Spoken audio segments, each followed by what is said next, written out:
Diğer tarafta bir grup insanlarımız da var ki ehl-i sünnetsen, senin kolun bağlıdır, alnı altında mühür yoktur. Bununla sen zelalete uğradın, hak yoldan uzak düştün. Hakiki yol, hakiki ehl-i beyt yolu alnının altına mühür koymaktır ve kollarını açmaktır. Bununla da sen hidayet yolunu tapmış oldun.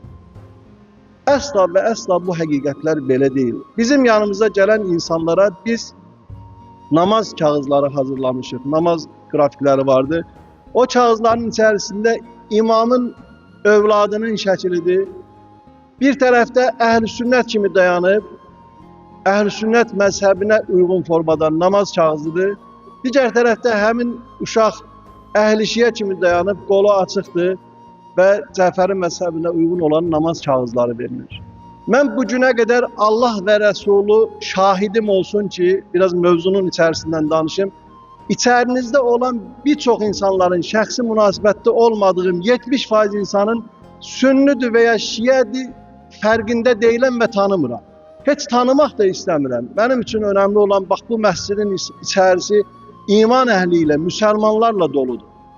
Ümmətin sayı artır, möminlərin sayı artır. Burada olan insanlar məsciddən çıxdıqdan sonra Allah üçün, din üçün, millət üçün, vətən üçün, xalq üçün, dövlət üçün faydalı olmağın şuurundadır ki, mən bu xütbələri eşitdim, gedim öz işçimlə münasibətimə diqqət edim, halal harama diqqət edim, Allaha qulluğuma, bəndəliyimə diqqət edim.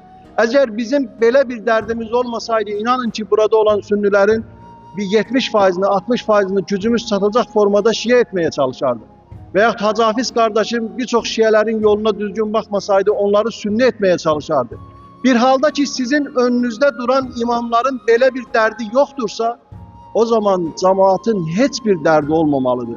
Onların derdi ne olmalıdır? Mən bugün cüməyə gedirəm, bugün cüməyə getdiyim halda neçə nəfəri özümlə bu hak sözləri dinləməyə aparıram. Neçə nəfəri cümlədə bir saat var ki o saatte dua geri çevrilmez. O duaları eşitmək üçün böyük bir savaba, mükafata nail oluram.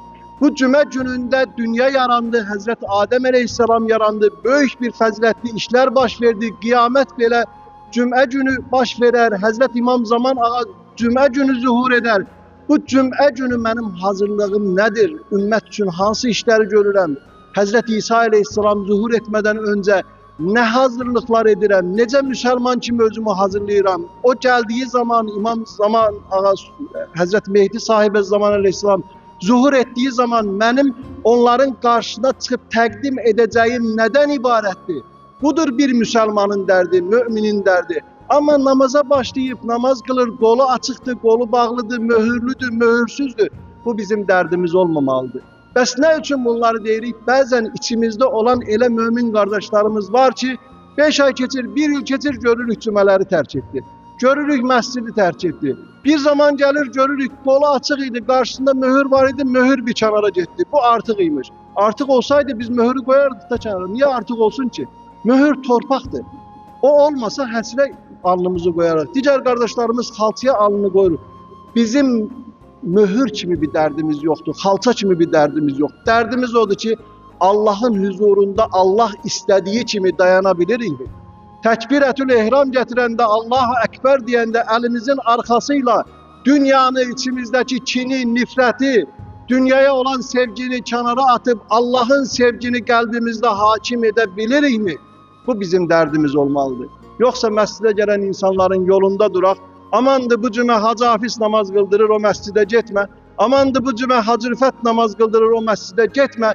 İnanın ki geçen cümədə biz bir söz dedik. Kim ki diyer ki dünya pozuluptu, cemaat pozuluptu. Allah Resulü buyurur ki bilin ki o insanın özü pozuluptu. Ve kim ki sizin yolunuzun üzerinde durar məscidə, namaza, Hacı Hafizin cüməsinə, Hacı Rüfətin cüməsinə gəlməyinizə mani olarsa bilin ki o insanlar zəlalətdədir. Bilin ki o insanlar dində görsənib, imanda görsənib, Allah'ın da Kur'an'da buyurduğu kimi fitne ve fesad ehlinden başka bir şey değiller.